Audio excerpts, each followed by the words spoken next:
नमस्कार, इतना स्वदेश पर आपका स्वागत है। आप देख रहे हैं गुड मॉर्निंग स्वदेश। आपके साथ मैं हूं मानसी दवे। बुधवार की सुबह और चलिए शुरुआत सीधा विदेशी बाजार के संकेतों को समझकर ही कर लेते हैं। विदेशी बाजार के संकेत अच्छे नजर आ रहे हैं। एशियाई बाजार की देखिए अच्छी पॉजिटिव शुरुआत 17,309 के स्तरों पर करीब 50 अंकों की बढ़त के साथ ये कर रहे हैं ट्रेड। और बीती रात अगर अमेरिकी बाजार देखेंगे, यहाँ पर भी हर लिहाज से यहाँ पर अच्छे सेटअप के साथ कामकाज देखने को मिला। करीब 371 अंकों की बढ़त डाउ ने दिखाई। वहीं 178 अंकों की तेजी के साथ नैस्डैक में अच्छी बढ़त पर कामकाज, क्योंकि टेक्नोलॉजी शेयर्स में अच्छी तेजी देखने को मिली, जिसका एक सीधा इंपैक्ट रहा जो कि नैस्डैक पर दिखा। और साथ ही S&P 500 में भी हमने देखा अच्छी बढ़त के साथ ही कामकाज देखने को मिला। अर्निंग सीजन वहां पर चल रहा है, जिसका एक इम्पैक्ट है और उसी के चलते मोमेंटम यहाँ पर जरूर नजर आ रहा है। एशियाई बाजार की अच्छी शुरुआत और अमेरिकी बाजार के कौन से संकेत आज के लिए अहम है, चलिए बताने के लिए हमारे साथ प्रियंका जुड़ गई हैं। गुड मॉर्निंग प्रियंका, बताइए आज के लिए विदेशी बाजार कैसे नजर आ रहे हैं?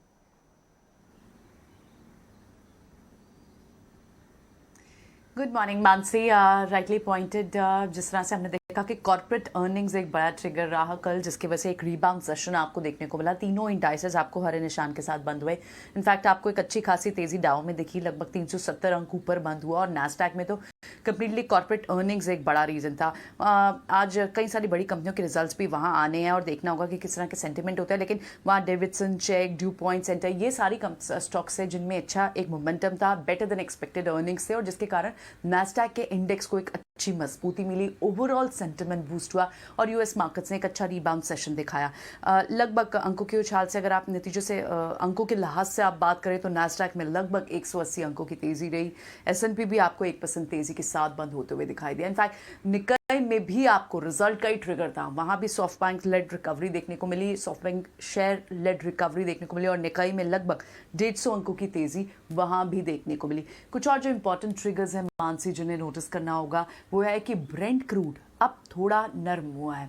हालांकि अब भी $91 के पास है, और उसकी बड़ी वजह है कि जो यूएस और ईरान के बीच न्यूक्लियर डील को लेकर जो बातचीत है वो थोड़ी प्रोग्रेसिव लग रही है, जिसके चलते एक स्पेकुलेशन सी है कि शायद सप्लाई बढ़ने की उम्मीद जग गई है, और जिसके चलते हम देख रहे हैं कि थोड़ी नरमी आई है क्रूड के प्राइसेस में। लेकिन अब भी $91 पर बैरल के पास ब्रेंट क्रूड है, तो वो एक अच्छा ट्रिगर जरूर है। अगर बाजार को इस वक्त देखें, थोड़ा सा इन्फ्लेशनरी प्रेशर पे आपको ईज आउट होता हुआ दिखाई दे रहा है, लेकिन ईज आउट आपको बॉन्ड यील्ड पे कहीं से भी नहीं दिख रहा। इन्फ्लेशनरी प्रेशर का जो एक सेंटिमेंट है वो यूएस बॉन्ड यील्ड पर कल भी हावी था। दोनों रीजन, इन्फ्लेशन डेटा भी आना है इस हफ्ते, जिसको आय कर रहा है बाजार यूएस मार्केट्स का, और दूसरा जो उनके फेड के रेट हाइक्स की जो बात है, उन दोनों का एक प्रेशर आपको फिर बॉन्ड यील्ड बढ़ती हुई कल दिखाई दी। 1.96% के पास अब यूएस बॉन्ड यील्ड है। लेकिन US dollar index on the contrary इस वक्त 96 के नीचे है। तो ये एक बड़े ट्रिगर्स हैं। और उसके अलावा हम देख रहे हैं कि अगर इक्विटीज़ में इस वक्त, हालांकि कल एक रीबाउंड सेशन ज़रूर था, लेकिन अगर इक्विटी से मनी फ्लो आउट हो रहा है तो बिटकॉइन में अब तेज़ी फिर से वापस लौट आई है। बिटकॉइन अब 44,000 के पार है। तो इन सारे एसेट क्लास में से इस वक्त अगर यूएस मार्केट से इंडियन मार्केट्स के सेंटिमेंट देखने हैं, एशिया से, यूरोप से, तो वो इस वक्त पॉजिटिव दिखाई दे रहे हैं। और प्रियंका, शुक्रिया विदेशी बाजार के संकेत हमें बताने के लिए। तो हर तरफ से फिलहाल विदेशी बाजार के पॉजिटिव संकेत नजर आ रहे हैं। कल भारतीय बाजार जब बंद हुए तब रिकवरी के साथ ही बंद होते हुए दिखे थे। जिस तरह से हमने देखा था पूरा सेशन वॉलेटाइल रहा, लेकिन बंद होते होते रिकवरी मोड भी आता हुआ दिखा था। चलिए, ये दोनों सेंटिमेंट जो कि पॉजिटिव हैं, आज की शुरुआत के लिए कितना पॉजिटिव साबित होते हैं ये देखना काफी जरूरी होगा। लेकिन फंड एक्शन भी जान लेते हैं। कल के कारोबारी सत्र में संस्थागत निवेशकों ने क्या किया। फंड एक्शन एफआईएस की तरफ से बिकवाली जो है वो अब भी जारी, आप देखेंगे। आंकड़े आपके टीवी स्क्रीन पर हैं, देखिए बिकवाली के आंकड़े। एफआईएस ने कैश मार्केट में करीब 1967 करोड़ की बिकवाली दिखाई है। वहीं डीआईएस ने कैश मार्केट में 1115 करोड़ की खरीदारी की है। अगर वायदा बाजार की बात करें, इंडेक्स फ्यूचर्स में एफआईएस की करीब 427 करोड़ की खरीदारी और इंडेक्स ऑप्शंस में 2198 करोड़ की यहां पर खरीदारी देखने को मिली है। तो क्लियरली कैश मार्केट में एफआईएस की बिकवाली को अगर छोड़ देते हैं तो फिर कैश मार्केट में डीआईएस की और वायदा बाजार में एफआईएस की खरीदारी के आंकड़े देखने को मिल रहे हैं। तो चलिए, ये रहा फंड एक्शन। लेकिन आज भारतीय बाजार का सेटअप कैसा नजर आ सकता है ये जान लेते हैं। बताने के लिए हमारे साथ हमारे एक्सपर्ट जुड़ गए हैं, Rahul Sharma. Rahul, good morning. ET Now स्वदेश पर आपका स्वागत है। कल का ट्रेडिंग सेशन काफी उतार चढ़ाव हमने देखा। एक बड़ा इवेंट क्रेडिट पॉलिसी अब आने वाला है। कल अनाउंसमेंट क्रेडिट पॉलिसी की होती हुई दिखेगी, उससे ठीक पहले हम देख रहे हैं जिस तरह से ट्रेडिंग सेशन वॉलेटाइल नजर आ रहे हैं। आज विदेशी बाजार के संकेत अच्छे हैं। क्या लगता है आपको आज के लिए शुरुआत कैसी होती हुई दिखेगी? इंपॉर्टेंट लेवल्स कौन से हैं? Very good morning Mansi. देखिए डेफिनेटली हमें उतार चढ़ाव मार्केट में देखने को मिल रही है पिछले दिनों से। और जिस तरीके से अब कल क्रेडिट पॉलिसी के अनाउंसमेंट आएंगे, उसके ही चलते मार्केट में थोड़ी वॉलेटिलिटी अभी रहनी बिल्कुल बची है। तो मुझे लगता है कि जिस तरीके से हमने अभी सेशंस देखे हैं अभी इस हफ्ते के, उसी तरीके से यहाँ पे वॉलेटिलिटी जो है वो बरकरार रहेगी। इसलिए ट्रेडर्स को स्पेशली अपने स्टॉप लॉसेस का ध्यान रखना चाहिए। मार्केट हल्के से प्रेशर में है, बट अर्निंग्स जिस तरीके से आ रही हैं बहुत इम्प्रूव्ड अर्निंग्स हैं, तो उसके चलते मुझे लगता है कि कहीं ना कहीं भारतीय बाजार अच्छी लेवल्स पे होल्ड करे हुए हैं। और जिस तरीके से आज विदेशी मार्केट के संकेत मिल रहे हैं, मुझे लगता है कि हमें अच्छी बढ़त आज अपने सेशन में देखने को मिलनी चाहिए। पर इम्पोर्टेंट लेवल्स जो है निफ्टी के, वो मैं आपको बताना चाहूंगा। जैसे हम निफ्टी की बात करें तो अपसाइड में मानसी 17,300 एक इम्पोर्टेंट रेजिस्टेंस है इमीडिएट बेसिस पे। उसको क्रॉस करते ही मुझे लगता है 17,390 और 17,500 ये अपसाइड के रेजिस्टेंस अभी भी बने रहेंगे, जो कि हर्डल की तरह काम करेंगे अपसाइड जर्नी में निफ्टी की। सिमिलरली अगर हम डाउन साइड में देखें मानसी, तो 17,190 सबसे पहला सपोर्ट पॉइंट है। उसके नीचे 17,100 और 17,000 फाइनली एक क्रूशल सपोर्ट की तरह काम करेगा। अगर ये लेवल्स ब्रीच होते हैं तो डेफिनेटली आपको मार्केट में प्रेशर बढ़ता हुआ दिखेगा निफ्टी के ओर पे। अब बात करूं अगर बैंक निफ्टी की, तो देखिए बैंक निफ्टी में बहुत अच्छा आपको मूव्स आते हुए दिख सकते हैं। मोमेंटम अच्छा बना हुआ है। जिस तरीके से अर्निंग्स आई हैं, स्पेशली जिस तरीके से स्टेट बैंक ऑफ इंडिया ने अपने नंबर्स पोस्ट करे थे, उसके बाद से मार्केट प्रेशर में है, बट मुझे लगता है कहीं ना कहीं बैंक निफ्टी आउट परफॉर्म करने के लिए रेडी है। अपसाइड में जो रेजिस्टेंस है वो 38,200, 38,380 और 38,600 ये एक इम्पोर्टेंट रेजिस्टेंस है, जो कि हर्डल की तरह काम करेंगे बैंक निफ्टी के लिए। On the down side 37,750 and 37,580 and then finally 37,400 will act as a crucial support for Bank Nifty. Okay Rahul, ये तो इंडेक्स की बात हुई। क्रूशल सपोर्ट लेवल्स भी आपने यहाँ पर हमें बताए और ट्रेडिंग रेंज भी आपने समझाई, लेकिन साथ ही स्टॉक्स पर कैसे और कौन से होंगे जिस पर आज के लिए नजर रखनी होगी? जी बिल्कुल मानसी, देखिए मेरी नजर अभी दो स्टॉक्स पे है। सबसे पहला टाटा स्टील की बात करूंगा, जिसने अपनी लास्ट क्लोजिंग 1220 रुपए के पास में दी थी। देखिए इसको हल्की सी गिरावट पे हमें अगर पोजीशन बनानी हो तो 1210 के लेवल्स बहुत ही अच्छे लेवल्स लगते हैं एंट्री के लिए। स्टॉक ने अपने 100 डेमा को पास किया है, ओवर क्रॉस किया है। और जिस तरीके से डेली चार्ट पे अभी बना हुआ है, बहुत स्ट्रॉन्ग मूव यहाँ से दिखा सकता है। अपने रिसेंट डिक्लाइन जो इसने दिखाए थे, वहां से कंपनी ने बहुत अच्छी तरीके से स्टॉक में परफॉर्म करके दिया है। Q3 के नंबर्स भी बहुत शानदार रहे थे और ये एक इन्वेस्टमेंट कैटेगरी स्टॉक भी है। मुझे लगता है टाटा स्टील को यहाँ से बाय करना चाहिए। 1260 के लक्ष्य रहेंगे और स्टॉप लॉस रहेगा 1190 का। एंट्री पॉइंट हमने जो सिलेक्ट करी है वो 1210 रुपए की है। दूसरा स्टॉक एसबीआई, जैसा मैं अभी बात भी कर रहा था आपसे बैंक निफ्टी के बारे में, एसबीआई की परफॉर्मेंस अभी आनी बची है। इसके लिए मैंने इसके टारगेट रखे हैं 555 रुपए के और स्टॉप लॉस रखा है 520 रुपए का। इस बैंक ने भले ही अपने नंबर्स बहुत अच्छे पोस्ट करे हों, पर वहां से एक अच्छे मूव्स देना बचा हुआ है इस स्टॉक के अंदर। और जिस तरीके से मार्केट में बहुत ज्यादा वॉलिटिलिटी और प्रेशर देखने को मिली है, उसके चलते बैंक ने अच्छा परफॉर्म नहीं दिखाया है। बट मुझे लगता है कहीं ना कहीं आज आपको इसमें बहुत अच्छे मूव्स आते हुए दिखेंगे। इसने डेली चार्ट्स पे अपने 20 डेमो को बहुत अच्छी तरीके से सपोर्ट किया है। और जिस तरीके से 518 रुपए के जो लेवल्स हैं, वो एक इसके लिए इम्पोर्टेंट सपोर्ट बने हुए हैं। तो इसलिए वही लेवल्स आज के लिए स्टॉप लॉस का काम करेंगे। और यहाँ से आगे की जर्नी यहाँ से हम देखेंगे 555 560 रुपए के लेवल्स तक आने के लिए। दोबारा ये स्टॉक उस कैटेगरी का स्टॉक है जो कि इन्वेस्टमेंट के लिए हर डिप पे इन्वेस्टर्स को बाय करना चाहिए। गिरावट में एसबीआई पर खरीदारी के मौके बनते हुए दिख सकते। राहुल शुक्रिया। ये कॉल्स और साथ ही बाजार पर अपना आउटलुक हमें बताने के लिए। एसबीआई पर खरीदारी के मौके 555 के टारगेट्स को यहाँ पर मानकर चले 520 का स्टॉप लॉस लगाया जा सकता है।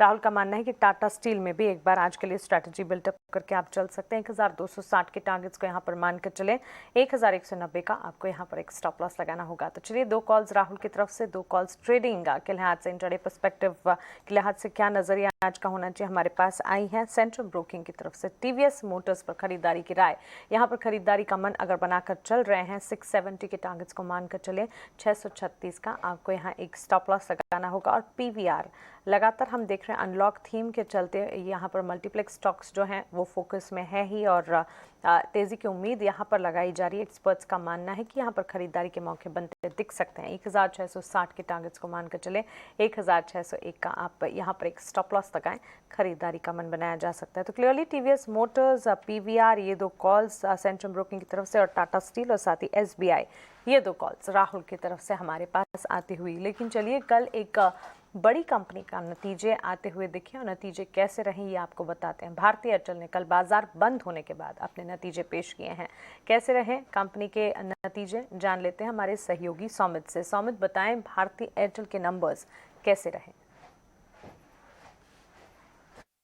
अगर हम देखते हैं तो जो थर्ड क्वार्टर के नंबर्स है कंसोलिडेटेड बेसिस पर सिक्वेंशियली अगर हम देखें तो प्रीटी मच इन लाइन आए हैं। जो रेवेन्यू नंबर है वो 5% से बढ़ा है, करीब 29,867 करोड़ रुपीस पे।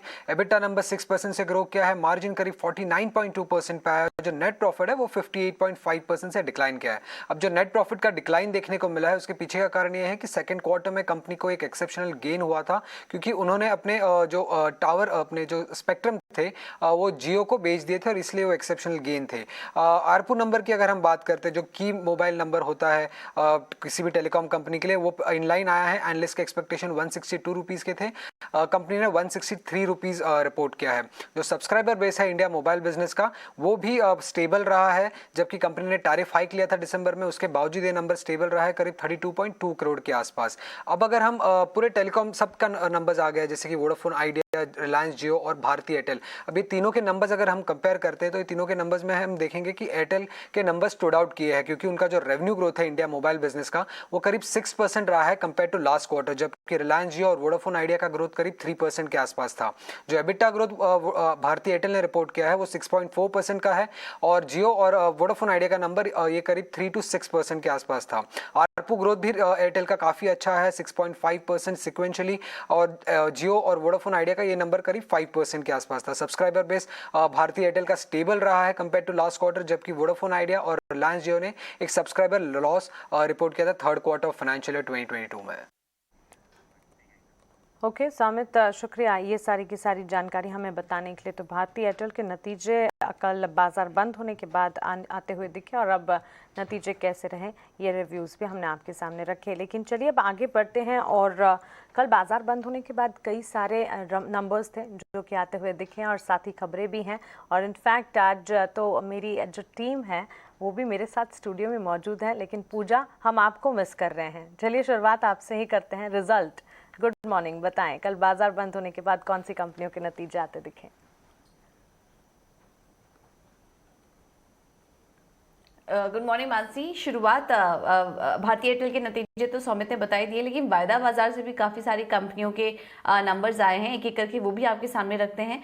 बाटा ने अपने नतीजे घोषित किए, नतीजे काफ़ी अच्छे दिखाई दे रहे हैं। आय में करीब 36% की ग्रोथ कंपनी ने दर्ज की है। मुनाफा भी 26 करोड़ से बढ़कर इस बार 72 करोड़ का आया है और कामकाजी मुनाफे में भी करीब 40% से ज़्यादा की ग्रोथ इस बार कंपनी ने दर्ज की है। IRCTC के नंबर्स भी काफ़ी शानदार दिखाई दे रहे हैं। अगर सालाना आधार पर बात करें तो काफ़ी अच्छी ग्रोथ देखने को मिली है। एक छोटा बेस था, उसका भी फायदा यहाँ पर मिलता हुआ दिखाई दिया। आय में 141% की ग्रोथ, मुनाफे में करीब 160% से ज़्यादा की ग्रोथ और मार्जिन के फ्रंट पर भी देखेंगे तो 42% से बढ़कर कंपनी ने जो मार्जिन के फिगर्स पोस्ट किए हैं इस बार वो 52% है। इसके बाद कुछ और नतीजों की बात करें तो MGL और IGL ने भी अपने नतीजे घोषित किए। नतीजे मिले जुले ही हैं। MGL की बात करें तो आय में 23% की बढ़त हुई है, लेकिन मुनाफा घटा है कंपनी का 72 11% से और कामकाजी मुनाफे में भी करीब 65% की गिरावट इस बार देखी गई है। और ऐसा ही कुछ नतीजे आईजीएल के भी देखने को मिले। आय में 21% की बढ़त हुई है, लेकिन मुनाफा 23% से घटा है कंपनी का, और मार्जिन में भी इस बार दबाव देखने को मिला है। कामकाजी मुनाफा में 11% की गिरावट इस बार कंपनी ने दर्ज की है। एनएमडीसी के नतीजे भी मिले जुले दिखाई दे रहे हैं। आय में 34% की ग्रोथ है, लेकिन मुनाफा घटा है 5% से, और कामकाजी मुनाफे में भी करीब 5.5% की गिरावट इस बार कंपनी ने दर्ज की है। कुछ कैश सेगमेंट के नतीजों की बात करें तो बीएसई ने भी अपने नतीजे घोषित किए हैं और काफी अच्छे नंबर्स दिखाई दे रहे हैं। आय 121 करोड़ से बढ़कर 190 करोड़ के आसपास कंपनी ने दर्ज की है, और मुनाफा ऑलमोस्ट दोगुना हो चुका है। 32 करोड़ से बढ़कर जो मुनाफे का फिगर आया है वो 61 करोड़ का आया है बीएसई की केस में। और आखिर में बात करते हैं जेके पेपर की। यहाँ पर भी नंबर्स काफी अच्छे दिखाई दे रहे हैं। मुनाफा 118 करोड़ से बढ़कर 151 करोड़, और आय में भी काफी अच्छी बढ़त इस बार देखी गई है। तो कैश सेगमेंट से भी जितने नतीजे आ रहे हैं वो भी काफी बेहतर दिखाई दे रहे हैं। ओके पूजा, शुक्रिया ये सारे के सारे रिव्यूज हमें बताने के लिए। तो जो भी नंबर्स आए उन्हें पॉजिटिव साइड नज़र आ रहे हैं। तीसरी चीज़ है जो हमारे लिए पॉजिटिव है, कल भारतीय बाजार क्लोज होते हुए रिकवर होकर बंद हुए थे। आज विदेशी बाजार के संकेत पॉजिटिव नज़र आ रहे हैं। देखिए एसटेक्स निफ्टी करीब 58 अंकों की बढ़त के साथ अब ट्रेड करता हुआ, और हमारे पास जो नतीजे कल बाजार बंद होने के बाद आए वो भी काफ़ी ज़्यादा अच्छे दमदार देखने को मिले, जिसका एक सीधा इम्पैक्ट पॉजिटिवली हो सकता है आज शुरुआत में हम देखें। लेकिन चलिए आज ट्रिगर्स और खबरों वाले शेयर्स कौन से जान लेते हैं शरद से। शरद, गुड मॉर्निंग, बताएं कौन सी खबरें और कौन सी ट्रिगर्स हैं जिस पर हमें नजर रखनी है। Good morning Mansi. तो सबसे पहले जो है हम बताएंगे खबरों वाले शेयर्स। तो यहाँ पे मेटल स्पेस पे जो है बहुत न्यूज़ फ्लो आ रही है। तो सबसे पहले वेदांता पे जो है फोकस रहेगा। इधर देखा जाए तो वो कंटिन्यू करने वाले हैं कंपनी, वो एग्जिस्टिंग स्ट्रक्चर पे उस पर बात रहेगी, और जो नई कॉर्पोरेट रिस्ट्रक्चरिंग अब वो कंपनी नहीं करेगी। अगर अनाउंसमेंट देखा जाए तो 17 नवंबर को हुआ था कि थोड़ी कॉर्पोरेट रिस्ट्रक्चरिंग होगी। अब जो है कंपनी वापस वो ले रही है, और उस दिन जो है 8.5% जो है स्टॉक में गिरावट देखने मिली थी, और उस दिन से लेकर आज तक लगभग 9% का ग्रोथ देखने मिला है। और कंपनी ने एक और इम्पॉर्टेंट स्टेटमेंट कहा है कि वो एक फंड बनाएंगे एक स्ट्रैटेजिक इन्वेस्टर के साथ अगर बीपीसीएल का एक्विजिशन आगे बढ़ा तो। और एक इम्पॉर्टेंट आंकड़ा है, स्पेशली जो कंसोलिडेटेड नेट डेट एबिटा है वो टारगेट करेंगे कि ऑलमोस्ट 1.5 टाइम्स, जो 1.5 गुना है, उसके नीचे हो। तो ये 3 इम्पॉर्टेंट जो है ट्रिगर्स रहेंगे वेदांता के लिए। और इसके अलावा जो है एल्युमिनियम प्राइसेस में बढ़ोतरी देखने मिली है। पिछले 3 सेशन में लगभग 5.5% का जो है ग्लोबल प्राइसेस में ग्रोथ देखने मिला है। और इस पे जो है एक इम्पॉर्टेंट एनालिसिस है जहाँ पे नैल्को, हिंडाल्को और वेदांता ये तीनों फोकस में रहेंगे। अगर नैल्को में $100 टन की जो बढ़त देखने मिली एल्युमिनियम प्राइसेस में, तो जो एबिटा है लगभग 7% भागता है। हिंडाल्को के लिए 4 से लेकर 5% का सेंसिटिविटी है, और देखा जाए वेदांता के लिए तो लगभग 3 से लेकर 4% तक का जो है हाई सेंसिटिविटी देखने मिलेगा। जो ओवरऑल जो है स्ट्रॉन्ग डिमांड देखने मिल रही है, स्पेशली ईवी सेगमेंट में। इसके कारण जो है एल्युमिनियम की जो है डिमांड बढ़ते जा रही है। भारतीय एयरटेल भी रहेगा फोकस में। नतीजे की बात हो चुकी है, लेकिन कंपनी ने एक फंड रेजिंग प्रपोजल जो है अप्रूव किया है, जो कर्ज के जरिए लगभग 7,500 करोड़ का जो है जुटाने का जो है मंजूरी दे दी गई है बोर्ड से। बीएसई में भी एक इम्पॉर्टेंट अनाउंसमेंट आया है। यहाँ पे बोर्ड ने 2 शेयर के बदले 1 शेयर का जो है बोनस का ऐलान किया है। फिनटेक स्पेस को लेके जैसे बैंकिंग में बहुत सारे हम लोग ट्रेंड्स देखे हैं, यहाँ पे भी आईसीआईसीआई बैंक ने जो है फिनोपेटेक में जो अपनी हिस्सेदारी बढ़ाई है, ऑलमोस्ट 4.6% से लेके 7.4% तक कर दिया है। उन्होंने बेसिकली जो शेयर्स है उन्होंने कन्वर्ट कर दिए हैं, तो उनकी इस फिनटेक कंपनी में जो है स्टेक बढ़ गई है। इसके अलावा जो आईसीआईसीआई बैंक की 2 आर्म है, एक जनरल इंश्योरेंस आर्म है और आपके एक ट्रू लाइफ इंश्योरेंस आर्म है, इन दोनों में भी जो है स्टेक है। और अब जो है लगभग इन दोनों का अगर स्टेक मिला है तो लगभग 16.6% का है। तो आईसीआईसीआई बैंक ज़रूर दिन के ट्रेड के फोकस में रहेगा। लुपिन, ये आपके फार्मा स्पेस से यहाँ पे न्यूज़ है कि जो इन्हेलेशन सोल्यूशन है वहाँ पे उनकी कंपनी को यूएसएफडीए की मंजूरी मिल गई है।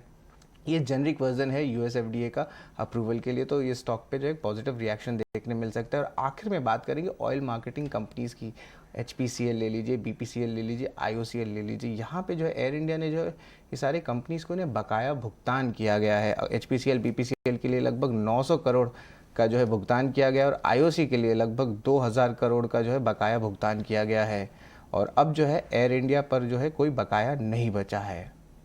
ऑलराइट शरद, शुक्रिया ये सारे के सारे खबरों वाले शेयर्स और इम्पॉर्टेंट ट्रिगर्स हमें बताने के लिए। तो देखिए ढेर सारी खबरें भी हैं जिस पर आज हमें नज़र रखनी है। स्टॉक स्पेसिफिक मूव्स लगातार बाजार में हम देख रहे हैं और पूरे अनुमान है कि आज भी स्टॉक स्पेसिफिक एक्शन बाजार में दिखेगा। चलिए, इक्विटी मार्केट्स का हाल आपने जाना, लेकिन कमोडिटी मार्केट्स पर कहां रखनी है नजर, ये बताने के लिए हमारे साथ चॉइस ब्रोकिंग से सचिन गुप्ता जुड़ गए हैं। Hi Sachin, good morning, welcome to ET Now Swadesh. सबसे पहले तो कच्चे तेल की चाल पर ही आपका नजरिया मैं जानना चाहूंगी, क्योंकि of course US Iran talks के चलते हम देख रहे हैं कच्चे तेल का उबाल जो है वो कम होता हुआ दिख रहा है। ब्रेंट करीब $91 पर ट्रेड करता हुआ। घरेलू बाजार में जिस तरह के लेवल्स हैं, आपकी राय क्या होगी क्रूड पर? गुड मॉर्निंग मानसी जी। बिल्कुल, जिस तरीके से यूएस ईरान का जो टॉक स्टार्ट हुआ है उसके बाद में हमने slightly downside momentum crude oil में आता हुआ देखा है। इसके चलते हमें लगता है कि आज के ट्रेडिंग सेशन में भी जो है कुछ डाउनसाइड मोमेंटम यहाँ पे कंटिन्यू होते हुए नजर आ सकते हैं। सेल ऑन राइज की स्ट्रेटेजी यहाँ पर सजेस्ट करेंगे अराउंड 6740 6750 के आसपास से शॉर्ट साइज की पोजीशंस इनिशिएट की जा सकती हैं। इमीडिएट स्टॉप लॉस 6800 का रहेगा। डाउनसाइड टारगेट हमें एक्सपेक्टेड है 6640 6630 तक के टारगेट जो है आज इंट्राडे में देखने को मिल सकते हैं। ओके, कच्चे तेल की ही तरह नेचुरल गैस में भी हम देख रहे हैं वैसे यहाँ पर कमजोरी देखने को मिली, करीब आधे प्रतिशत के ऊपर की। बट बुलियन मार्केट, सच ने एक बार गोल्ड सिल्वर पर अपना आउटलुक हमें बताएं। इन्फ्लेशन रिस्क के चलते डिमांड जो है लिफ्ट होती हुई दिख रही है, क्या लगता है यहाँ से आपके हिसाब से स्ट्रैटेजी क्या अपनाई जाए? जी बिल्कुल, अगर स्पेशली बुलियन की बात करें तो देखिए जियोपॉलिटिकल टेंशन किस तरीके से राइज होती हुई दिखी है, साथ ही साथ में इन्फ्लेशन कंसर्न्स यूएस में कंटिन्यूसली देखने को मिल रहे हैं, जिसके चलते गोल्ड एंड सिल्वर में जो डाउनसाइड मोमेंटम है कहीं ना कहीं कैप्ड होता हुआ नजर आया। ऑल्दो कल के ट्रेडिंग सेशन में हमने एक slightly upside momentum gold and silver दोनों ही काउंटर्स में आता हुआ देखा है। तो स्पेशली अगर गोल्ड की बात करें तो हमें लगता है आज के ट्रेडिंग सेशन में गोल्ड के अंदर एक पॉजिटिव साइड मोमेंटम कंटिन्यू हो सकता है। 48,400 के आसपास के बाइंग साइड के पोजीशंस इनिशिएट करने के लिए लेवल्स रहेंगे। 48,250 का एक इमीडिएट स्टॉप लॉस लेना रहेगा। हायर साइड टारगेट हमें एक्सपेक्टेड है 48,700 तक के लिए आज इंट्राडे में देखने को मिल सकते हैं। ऑल्दो अगर लॉन्ग टर्म की प्रोस्पेक्ट से बात करें तो 49,000 के लेवल जैसे ब्रेक होते हैं अपसाइड में रैली एक्सटेंड हो सकती है 49,500 एंड 49,700 तक के लिए।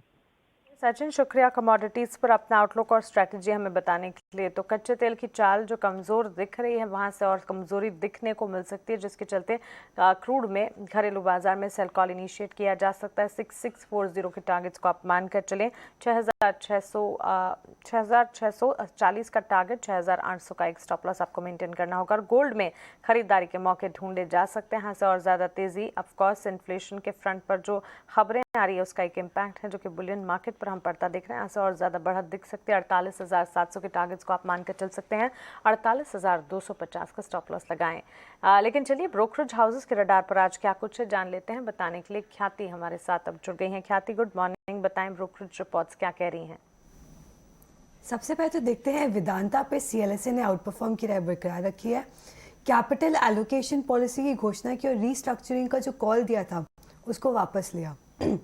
फिर देखते हैं सीएलएसए ने भारतीय एयरटेल पे खरीदारी की राय रखा है। लक्ष्य रखा है 915 रुपये का।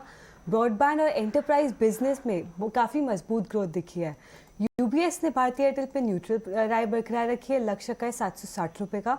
इसके अलावा देखते हैं सीएलएसए ने गोदरेज कंज्यूमर्स पे अंडर परफॉर्म की राय बरकरार रखी है। लक्ष्य का है 940 रुपये का। भारत में देखिए तो आई में 8% की ग्रोथ आई है, लेकिन मार्जिन में थोड़ी कमजोरी दिखी है। इसी की वजह से मेंटेन किया है अंडर परफॉर्म की राय विथ लिमिटेड अपसाइड। फिर देखते हैं सिटी ने एमजीएल पे खरीदारी की राय बरकरार रखी है। लक्ष्य का है 1290 रुपये की। मार्जिन परफॉर्मेंस इसमें भी थोड़ी प्रॉब्लम दिख रही है। फिर मैक्वायरी ने एचडीएफसी बैंक पे आउट परफॉर्म की राय बरकरार रखी है। लक्ष्य का है 2005 रुपये का। अगर 2 से 4 तिमाही में देखें तो क्रेडिट कार्ड का बिजनेस वापस बढ़ने की उम्मीद है। आखिरी में देखते हैं यूबीएस ने बैंक ऑफ बड़ौदा पे न्यूट्रल राय बरकरार रखी है। लक्ष्य का है 130 रुपये का और इसके ईपीएस एस्टिमेट्स को रेज किया, लेकिन आरओए एस्टिमेट को बिलो 1% किया है। ओके ख्याति, शुक्रिया ये सारे के सारे ब्रोकरेज रिपोर्ट्स हमें बताने के लिए। चलिए, ब्रोकरेज रिपोर्ट्स के अपडेट्स भी हम आपके साथ शेयर करते रहेंगे और सेगमेंट वाइज आपको बताएंगे कि ब्रोकरेज में एक्शन कहाँ पर दिख रहा है। लेकिन अब एक छोटे से ब्रेक